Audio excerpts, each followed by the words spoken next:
Pressure tonight building on the White House to respond to a violent insurgency in Iraq. The crisis is the biggest threat to the stability of the country since the withdrawal of U.S. troops in 2011.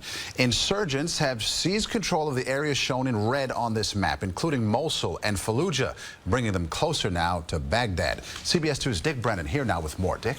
Well, Maurice, President Obama says he's not sending combat troops back to Iraq, but says the U.S. will help the country defend itself against terrorism. He also says the Iraqis first have to defend themselves.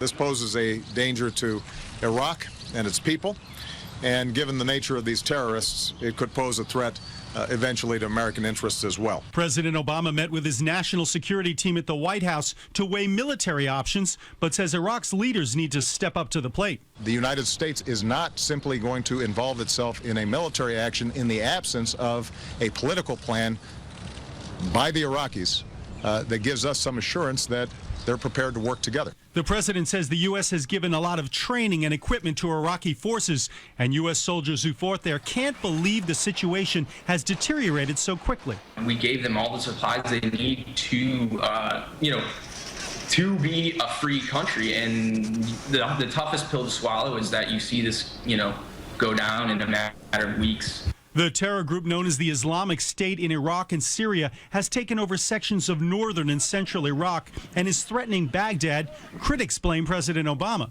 We could have won this. We sacrificed over 4,000 people. We could have solved this conflict. We had it won thanks to the surge, and we blew it all, and that's a tragedy. Senator McCain and others say the problem goes back to when the U.S. failed to intervene in the civil war in Syria, where the ISIS terrorists have a stronghold. We were sort of out to lunch. We were not doing anything to address a humanitarian and a geopolitical crisis in Syria. Now, this is what's known as regional spillover, and boy, has it happened.